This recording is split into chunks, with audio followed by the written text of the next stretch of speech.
বিশ্ব রাজনীতির মঞ্চে আবারও ঝড় তুলেছেন যুক্তরাষ্ট্রের প্রেসিডেন্ট ডোনাল্ড ট্রাম্প। এবার ট্রাম্প বদলে দিলেন ইতিহাসের পাতা। একটি নাম পরিবর্তনের নির্বাহী আদেশে স্বাক্ষর দিয়ে আবারও তুমুল আলোচনার জন্ম দিলেন গোটা বিশ্বে।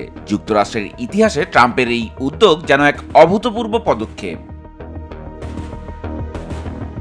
৫ সেপ্টেম্বর শুক্রবার মার্কিন প্রেসিডেন্ট ডোনাল্ড ট্রাম্প এক নির্বাহী আদেশে স্বাক্ষর করে বদলে দিলেন পেন্টাগনের নাম। ডিপার্টমেন্ট অফ ডিফেন্স বা প্রতিরক্ষা মন্ত্রণালয় এর নাম পরিবর্তন করে রাখলেন ডিপার্টমেন্ট অফ ওয়ার বা যুদ্ধ মন্ত্রণালয়। নাম পরিবর্তনের প্রসঙ্গে ট্রাম্প বলেন, এটি অনেক বেশি উপযুক্ত নাম, বিশেষ করে বর্তমান বিশ্ব পরিস্থিতির প্রেক্ষাপটে।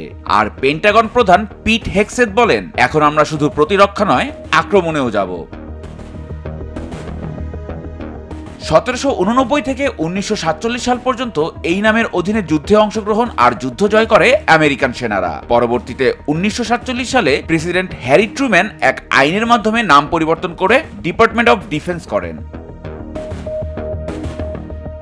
প্রেসিডেন্ট ট্রাম্প অবশ্য আগে থেকেই নামটি পরিবর্তনের পক্ষে ছিলেন। ট্রাম্পের দাবি, ডিপার্টমেন্ট অফ ডিফেন্স নামটি অতিরিক্ত প্রগতিশীল বা দুর্বলতাপূর্ণ, তাই তিনি এ নামটিকে ওক হিসেবে আখ্যা দেন। গত মাসে সাংবাদিকদের এক বিবৃতিতে ট্রাম্প বলেন, যখন এর নাম ছিল ডিপার্টমেন্ট অফ ওয়ার, তখন আমাদের অবিশ্বাস্য জয়ের ইতিহাস ছিল। পরে আমরা নাম বদলাই আর জয়ের ধারা কমে যায়। মূলত এই বিশ্বাস থেকেই তিনি ফিরিয়ে আনতে চান পুরনো সেই শব্দ ওয়ার।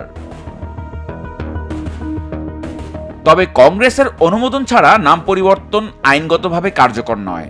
নাম পরিবর্তনে কংগ্রেসের অনুমোদন প্রসঙ্গে ট্রাম্প জানান, নাম পরিবর্তন আমরাই করে ফেলব, প্রয়োজনে কংগ্রেসও এতে সমর্থন দেবে। ট্রাম্পের কিছু ঘনিষ্ঠ সমর্থক ও রিপাবলিকান সিনেটররা ইতিমধ্যেই এ পরিবর্তনের সপক্ষে আইন প্রস্তাবও তুলেছেন। ইলিয়াস হোসেন, স্বদেশ প্রতিদিন।